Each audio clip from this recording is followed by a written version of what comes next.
గౌరవనీయులైన అధ్యక్ష, గౌరవ ముఖ్యమంత్రి వర్య, గౌరవ ఉప ముఖ్యమంత్రి వర్య మరియు గౌరవ సభ్యులారా, 2026-27 ఆర్థిక సంవత్సరానికి బడ్జెట్ ప్రతిపాదనలను ఈ గౌరవ సభ ఆమోదం కోసం ప్రవేశపెడుతున్నాను. ఈ బడ్జెట్ ఒట్టి జమా ఖర్చుల లెక్క మాత్రమే కాదు, 5 కోట్ల రాష్ట్ర ప్రజల ఆశలు ఆకాంక్షలను నెరవేర్చేందుకు ఉద్దేశించిన రోడ్ మ్యాప్ ఇది. వరుసగా 3వసారి బడ్జెట్ సమర్పించడం నాకు దక్కిన అపూర్వమైన గౌరవం. ఈ అవకాశం ఇచ్చిన ముఖ్యమంత్రి చంద్రబాబు నాయుడు గారికి సర్వదా కృతజ్ఞుడిని. మా దృష్టిలో బడ్జెట్ అంటే కేవలం పద్దుల ప్రకటన కాదు, ఇది అంకెలకు అతీతం. రాష్ట్ర అభివృద్ధి, ప్రజా సంక్షేమాల్ని జోడెద్దుల బండిలా పరుగులు పెట్టించాలన్న మా దృఢ సంకల్పాన్ని బలంగా చాటి చెప్పే ఒక ప్రకటన. ఈ బడ్జెట్ సాగునీటి కోసం ఎదురుచూసే రాయలసీమ రైతుల కలల్ని సాకారం చేసేది, అవకాశాల కోసం ఎదురుచూస్తున్న శ్రీకాకుళం జిల్లాలోని యువ పట్టభద్రులకు గుండె నిబ్బరాన్నిచ్చేది, భవిష్యత్తుపై కొండంత ఆశతో కుటుంబాన్ని నడిపిస్తున్న నెల్లూరు గృహిణికి భరోసానిచ్చేది, కోస్తాలోని మహిళా పారిశ్రామికవేత్తలతో స్ఫూర్తిని నింపేది. దీనిలో ప్రతిపాదించే ప్రతి రూపాయి రాష్ట్ర ప్రజల ఆశలు ఆకాంక్షలను సాకారం చేసేందుకు ఉద్దేశించింది. గత ప్రభుత్వ విధ్వంసకర పాలన చేసిన లోతైన గాయాలు, మిగిల్చిన చేదు అనుభవాలు మనం ఏం చేయకూడదో నిరంతరం గుర్తు చేస్తున్నాయి. గత ప్రభుత్వ దుష్పరిపాలన వల్ల రాష్ట్రానికి జరిగిన భారీ నష్టాన్ని, ఆర్థిక విధ్వంసాన్ని గమనంలో ఉంచుకుని 2024 సంవత్సర బడ్జెట్ ప్రవేశపెట్టాను. గత ప్రభుత్వం మిగిల్చిన గాయాలను మాన్పి 5 ఏళ్ల విషాదాన్ని దాటుకుని రాష్ట్రాన్ని పునర్నిర్మాణం చేసే దిశగా నడిపించేందుకు 2024 బడ్జెట్ బలమైన పునాది వేసింది. 2025 బడ్జెట్ స్వర్ణాంధ్ర 2047 లక్ష్యానికి అనుగుణంగా రాష్ట్రాన్ని అభివృద్ధి పథంలో నడిపించింది. అంత భారీ విధ్వంసానికి గురైన రాష్ట్రాన్ని పునర్నిర్మించేందుకు 2 ఏళ్లు చాలా తక్కువ సమయం. 2014లో జరిగిన అహేతుక విభజన రాష్ట్రానికి తగిలిన మొదటి దెబ్బ అయితే 2019-24 మధ్య అప్పటి ప్రభుత్వం చేసిన దుష్పరిపాలన రాష్ట్రానికి తగిలిన మరో పెద్ద షాక్. గత ప్రభుత్వం చేసిన ఆర్థిక విధ్వంసం, అపసవ్య విధానాలు, పాలకుల అసమర్థత రాష్ట్రాన్ని మరింత ఇబ్బందుల్లో కూరుకుపోయేలా చేశాయి. ఇన్ని సవాళ్లను ఎదుర్కొంటూ కూడా కూటమి ప్రభుత్వం అనుసరించిన నిర్మాణాత్మక విధానాల వల్ల జూన్ 24 నుండి ఈ 20 నెలల్లో రాష్ట్రం అద్భుతమైన అభివృద్ధి పథంలో సాగిందని చెప్పడానికి గర్వపడుతున్నాను.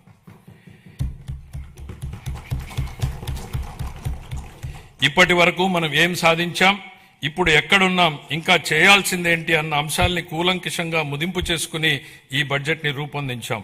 అటు ఉత్తరాంధ్ర నుంచి ఇటు రాయలసీమ వరకు ప్రజల జీవితాల్లో గొప్ప మార్పు తేవడం ఈ బడ్జెట్ ఉద్దేశం. మా లక్ష్యం కేవలం కాగితాలపై కనిపించే వృద్ధి లెక్కలు కానే కాదు, అభివృద్ధి సంక్షేమ ఫలాల్ని క్షేత్రస్థాయిలో ప్రజలకు అందేలా చేసి వారి జీవితాల్లో వెలుగులు చూడాలన్నదే మా తపన. విధ్వంసం నుంచి వికాసం దాకా 24 జూన్ నుండి ఇప్పటిదాకా సాగిన అభివృద్ధి ప్రయాణం నిజంగా అద్భుతం. 24-25లో అధికారంలోకి వచ్చిన మొదటి సంవత్సరంలోనే ఆర్థిక వ్యవస్థను మళ్లీ గాడిలో పెట్టాం. 19-24 మధ్య 10.3% పడిపోయిన ఆర్థిక వృద్ధి రేటుని 24-25లో 11.75% పెంచాం. 25-26లో ఎదురైన అనేక భౌగోళిక ఆర్థిక అనిశ్చితులను సృష్టించిన ప్రతికూల ప్రభావాల వల్ల ప్రపంచ ఆర్థిక వ్యవస్థ ఆటుపోట్లను ఎదుర్కొంది. కానీ భారత్ మాత్రం స్థిరంగా నిలబడింది. జమ్మూ కాశ్మీర్లో అమాయకులైన పర్యాటకుల్ని పొట్టన పెట్టుకున్న ఉగ్రవాద మూకలకు ఆపరేషన్ సింధూర్ పేరుతో భారత ప్రభుత్వం గట్టి జవాబునిచ్చింది. ఉగ్రవాదం, భౌగోళిక రాజకీయ అనిశ్చితులు, సుంకాల యుద్ధంతో తలెత్తిన ఉద్రిక్తతలకు భారత్ చలించదని ప్రధాని నరేంద్ర మోడీ నాయకత్వం ప్రపంచానికి బలమైన సందేశం ఇచ్చింది. భారతదేశానికి ఆయన నాయకత్వం భారత్ను శక్తివంతంగా తీర్చిదిద్దింది, ఆత్మవిశ్వాసంతో తలెత్తుకునేలా చేసింది. ఆయన ఈరోజు భారత ప్రపంచ వేదికపై సగర్వంగా తలెత్తుకునేలా చేశారు. కాబట్టే భారత్ కి బులంద్ భారత్ భారత్ కి బులంద్ పెహచాన్ హై మోడీ అని యావత్ జాతి మొత్తం మోడీ నాయకత్వాన్ని అండగా నిలబడింది. భారత్ ఎట్టి పరిస్థితుల్లోనూ ప్రజల ప్రయోజనాల విషయంలో రాజీ పడబోదని ప్రపంచానికి అర్థమైంది. ప్రపంచంలో అనేక అస్థిర పరిస్థితులు ఉన్నప్పటికీ ప్రధాని నరేంద్ర మోడీ గారి నాయకత్వంలో భారత్ 8% వృద్ధి రేటును సాధించి సత్తా చాటింది. భారతదేశంతో పాటు ఆంధ్రప్రదేశ్ కూడా ప్రపంచ వేదికపై వెలుగు లీనుతోంది. విశాఖపట్నంలో ఏఐ డేటా సెంటర్ ఏర్పాటు చేయాలన్న గ్లోబల్ ఐటీ దిగ్గజం గూగుల్ నిర్ణయం ఒక్కసారి ప్రపంచ దేశాలన్నీ ఆంధ్రప్రదేశ్ వైపు తలెత్తి చూసేలా చేశాయి. దాన్ని బాహుబలి ఒప్పందంగా పేర్కొనవచ్చు. ప్రపంచ పెట్టుబడులకు గమ్యస్థానం ఆంధ్రప్రదేశ్ అని ఆ ఒప్పందం రుజువు చేసింది. గౌరవ ముఖ్యమంత్రి చంద్రబాబు నాయుడు గారి సమర్థ నాయకత్వం, మరి యువ నాయకుడు గౌరవ మంత్రివర్యులు శ్రీ నారా లోకేష్ గారి విశేష కృషి వలన ఇది సాధ్యమైంది. ఇంతేకాదు, రాష్ట్రంలో పెట్టుబడులు వస్తున్నాయి, ప్రభుత్వంపై నమ్మకం పెరిగింది అంటే అది గౌరవ ముఖ్యమంత్రి గారి దార్శనికత పాలన మరియు గౌరవ ఉప ముఖ్యమంత్రి శ్రీ పవన్ కళ్యాణ్ గారి విశ్వసనీయ భాగస్వామ్యం వల్లనే సాధ్యమైంది. ఈ మార్పుకి సారథులు మన రాష్ట్ర ప్రజలేనని మేము బలంగా నమ్ముతున్నాం. 2024 జూన్లో రాష్ట్ర ప్రజలు ఎన్డీఏకి కనీ విని ఎరుగని రీతిలో ఘన విజయం కట్టబెట్టినప్పుడే ఈ మార్పు మొదలైంది. ప్రజలు మాకు వేసిన ప్రతి ఓటు వెనుక వారి ఉద్దేశం బలంగా స్పష్టమైంది. ప్రజలు వారితో పాటు వారి పిల్లలకు సురక్షితమైన బంగారు భవిష్యత్తు కోసమే ఎన్డీఏని అధికారంలోకి తెచ్చారు. గత ప్రభుత్వం పారిశ్రామికవేత్తల్ని, పెట్టుబడిదారుల్ని రాష్ట్రం నుంచి తరిమేసింది. 2019-24 మధ్య అప్పటి పాలకుల నుంచి ఎదురైన చేదు అనుభవాలతో పెట్టుబడిదారులు రాష్ట్రానికి రావాలంటేనే భయపడిపోయారు. పెట్టుబడులు రాకపోవడం, ఉన్న పరిశ్రమలనే మూసివేయడంతో నిరుద్యోగం తాండవించింది. కూటమి అధికారంలోకి వచ్చాక ఈ 20 నెలల్లో పరిస్థితులు పూర్తిగా మారాయి. పెట్టుబడిదారులకు దేశంలో అత్యంత అనుకూలమైన పరిస్థితులు ఇప్పుడు మన రాష్ట్రంలో ఉన్నాయి. దేశ జనాభాలో కేవలం 4.2% వాటా మాత్రమే ఉన్నప్పటికీ ఆంధ్రప్రదేశ్ ఇప్పుడు పెట్టుబడుల్ని ఆకర్షించడంలో మిగతా రాష్ట్రాలని వెనక్కు నెట్టింది. పెట్టుబడిదారులకు అత్యంత స్నేహపాత్రమైన రాష్ట్రంగా నిలిచింది. బ్యాంక్ ఆఫ్ బరోడా నివేదిక ప్రకారం 2025-26 ఆర్థిక సంవత్సరంలో ప్రతిపాదిత పెట్టుబడుల్లో 25% ఆంధ్రప్రదేశ్కు రావడమే దీనికి నిదర్శనం. బ్రాండ్ చంద్రబాబు వల్లనే ఇది సాధ్యమైంది. ఇప్పటి వరకు మనం ఈజ్ ఆఫ్ డూయింగ్ బిజినెస్ గురించి మాట్లాడే వాళ్ళం, ఇప్పుడు గేరు మార్చాం. స్పీడ్ ఆఫ్ డూయింగ్ బిజినెస్ ఇప్పుడు మన విధానం. గౌరవ ముఖ్యమంత్రి చంద్రబాబు నాయుడు గారి సమర్థ నాయకత్వం, దార్శనికత, ప్రభుత్వ సుస్థిర విధానాలు రాష్ట్రాన్ని విజన్ స్వర్ణాంధ్ర 2047 లక్ష్యం దిశగా వేగంగా నడిపిస్తున్నాయి.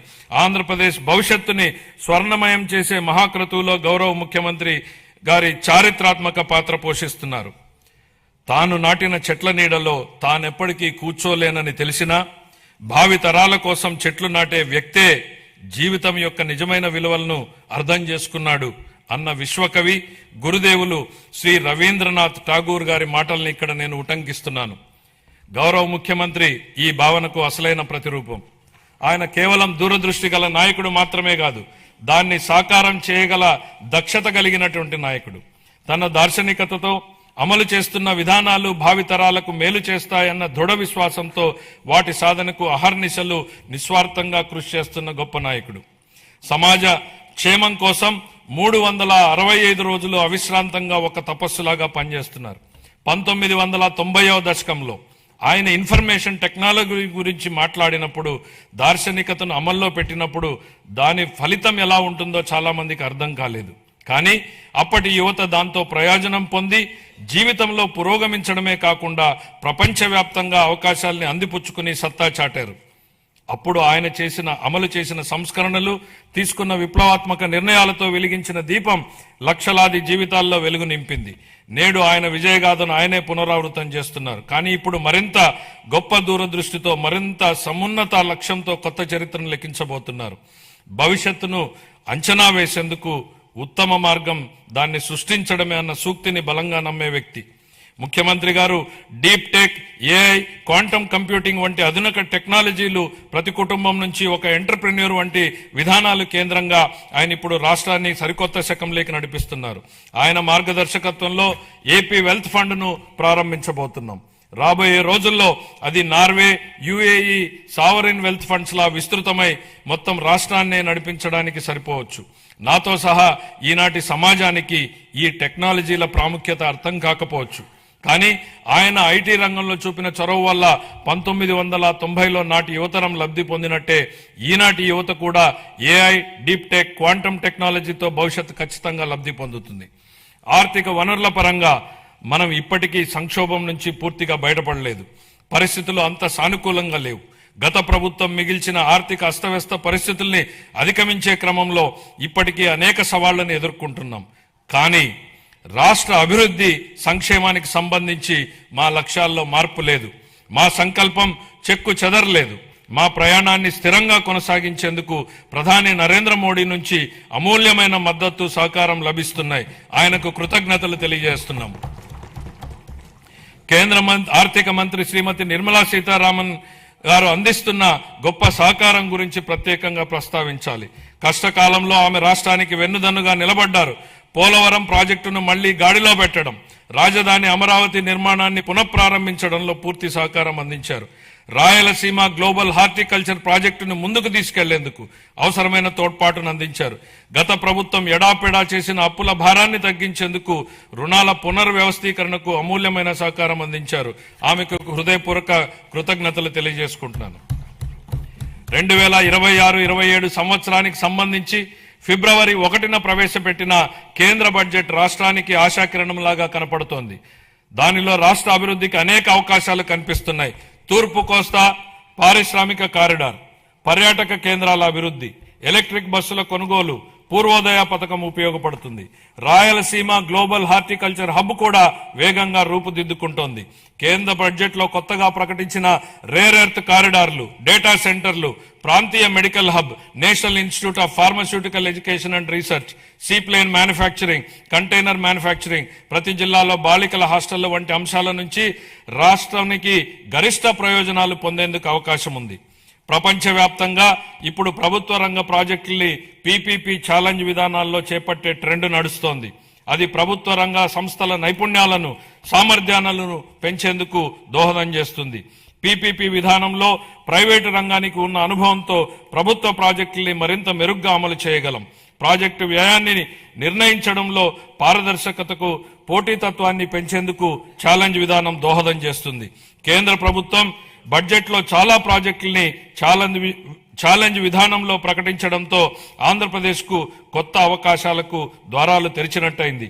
ఛాలెంజ్ మోడల్లో ప్రాజెక్టులు చేపట్టేందుకు రాష్ట్రం పూర్తి సంసిద్ధంగా ఉంది.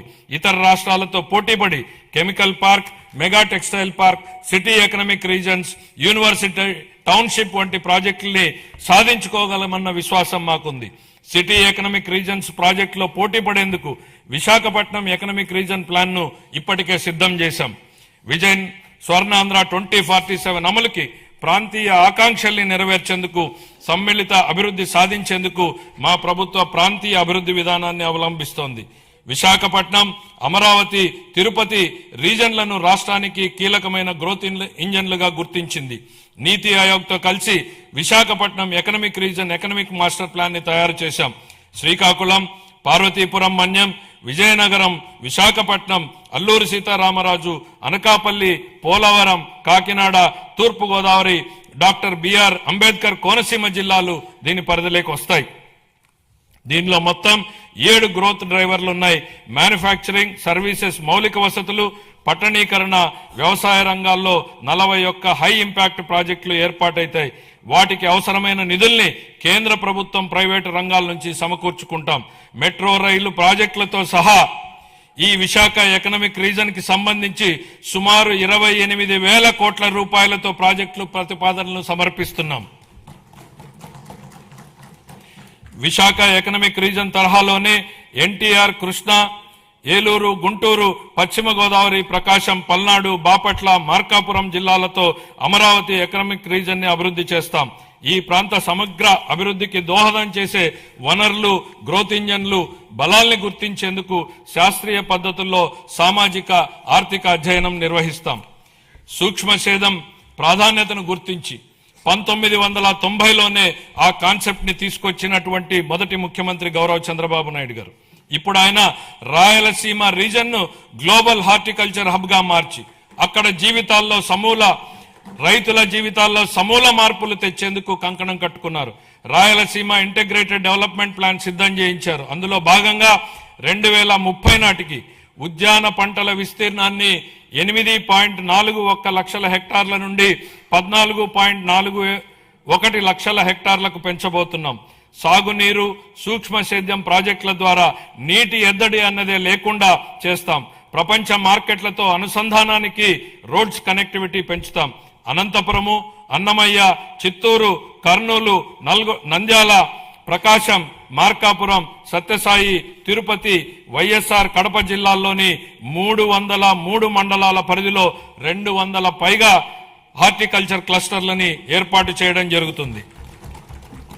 ఇందులో product perfection, forward and backward integration, మొత్తం వాల్యూ చైన్ లో ప్రపంచవ్యాప్తంగా ఉన్న అత్యుత్తమ విధానాల్ని అమలు చేయడం వంటి ప్రణాళికలో భాగం. ఈ ప్రాజెక్టు వల్ల ఉత్పాదకత గణనీయంగా పెరుగుతుంది. ఉద్యాన ఉత్పత్తులకు మంచి ధర లభిస్తుంది. లక్షల మంది రైతులకు లబ్ధి చేకూరుతుంది. వ్యవసాయేతర రంగాల్లో ప్రత్యక్షంగా 9 లక్షల ఉద్యోగాలు లభిస్తాయి. రాయలసీమపై వెనుకబడిన ప్రాంతం అన్న ముద్ర తొలగిపోతుంది. రాయలసీమ పేరు చెప్తే మిగులు అన్న మాట తప్ప కొరత అన్న మాట వినపడదు. ఈ ప్రాజెక్టుకు సంబంధించి 30,000 కోట్ల రూపాయలతో ప్రతిపాదనల్ని సమర్పిస్తున్నాం.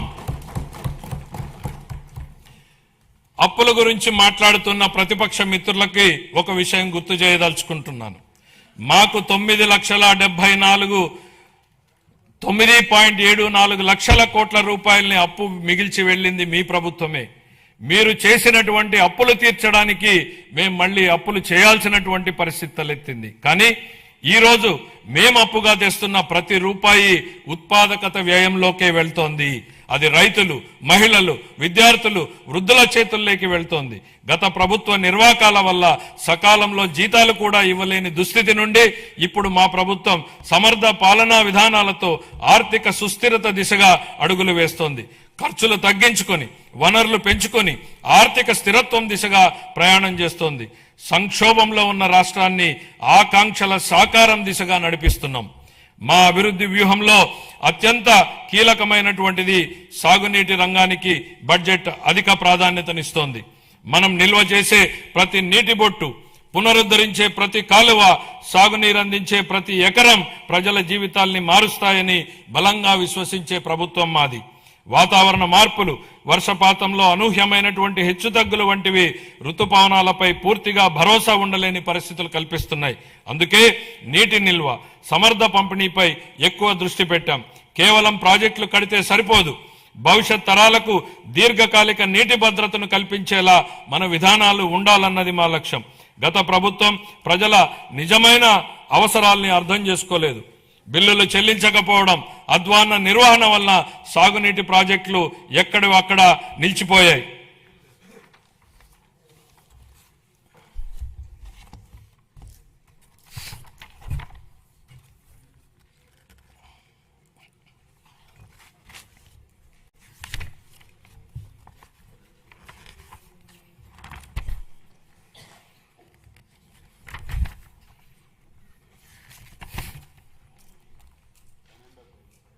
అంటే ప్రింట్ మారింది, కాపీ సడన్గా అందులో ఫిగర్స్ వచ్చింది. సంకల్పం ఉన్న చోట సాధనకు మార్గం ఉంటుంది. 2 తెలుగు రాష్ట్రాల సాగునీటి వ్యవస్థలపై సమగ్ర అవగాహన కలిగిన గౌరవ ముఖ్యమంత్రి గారు మన రాష్ట్రానికి లభించడం మన అదృష్టం. పట్టిసీమ వంటి పథకాలను ఆయన సక్రమంగా ప్రణాళిక చేసి అమలు చేయడం ద్వారా రాష్ట్రంలోని పలు ప్రాంతాలకు జలభద్రతను కల్పించారు. అదేవిధంగా హెచ్ఎన్ఎస్ఎస్ ప్రాజెక్టును కేవలం 100 రోజుల్లో ప్రారంభించి వేగంగా పూర్తి చేసి రైతులకు నీరందించేలా చేయడంలో ఆయన సంకల్ప బలం కీలక పాత్రను పోషించింది. హంద్రీనీవా ద్వారా తొలిసారిగా 45 టీఎంసీల కృష్ణా జలాలను విజయవంతంగా ఎత్తిపోతల చేసి రాయలసీమలో నీటి లభ్యతను గణనీయంగా మెరుగుపరిచాం. పోలవరం ప్రాజెక్టు విషయంలో పెండింగ్ ఉన్న 5,000 కోట్ల రూపాయల బిల్లుల్ని చెల్లించి పనులను వేగవంతం చేశాం. డయాఫ్రామ్ గోడ నిర్మాణం ఇప్పటికే 91% పూర్తయింది. మొత్తం ప్రాజెక్టు పురోగతి 60% దాటింది. వెలుగొండ ప్రాజెక్టు బీఆర్ఆర్ వంశధార దశ 2, అలాగే వంశధార నాగావళి మరియు నాగావళి చంపావతి నదుల అనుసంధాన పనుల్లో సమాంతరంగా గణనీయమైనటువంటి పురోగతి సాధించబడింది. అదే సమయంలో రాష్ట్ర వ్యాప్తంగా విస్తృత స్థాయిలో చేపట్టిన ఆపరేషన్ అండ్ మెయింటెనెన్స్ ఎస్డిఎంఎఫ్ మరియు ఎఫ్డిఆర్ పనులు సాగునీటి వ్యవస్థలను స్థిరీకరిస్తున్నాయి. 5 ఏళ్ల విరామం అనంతరం మొత్తం 6,047 నీటి వినియోగదారుల సంఘాలను ప్రజాస్వామ్య పద్ధతిలో పునరుద్ధరించడం ద్వారా సాగునీటి నిర్వహణలో రైతుల భాగస్వామ్యానికి మళ్లీ బలోపేతం చేశాం. ఇక ముందు బీఆర్ఆర్ వంశధార 2, హంద్రీనీవా, పూల సుబ్బయ్య, వెలుగొండ మరియు పోలవరం ప్రాజెక్టులను పూర్తి చేయడానికి మా ప్రభుత్వం కట్టుబడి ఉంది. రాయలసీమను శాశ్వతంగా కరువు రహిత ప్రాంతంగా మార్చడానికి పోలవరం నల్లమల సాగర్ అనుసంధానంపై మేము చురుగ్గా దృష్టి సారించాం. రాయలసీమను గ్లోబల్ హార్టికల్చర్ హబ్ గా తీర్చిదిద్దే ప్రణాళికలో సాగునీటి సరఫరా కూడా ఒక కీలకమైనటువంటి భాగం. 2026-27 ఆర్థిక సంవత్సరానికి గాను జలవనరుల శాఖకు 18,224 కోట్ల రూపాయల కేటాయింపును ప్రతిపాదిస్తున్నాను. వ్యవసాయం, పశు సంవర్ధక, ఉద్యానవనం,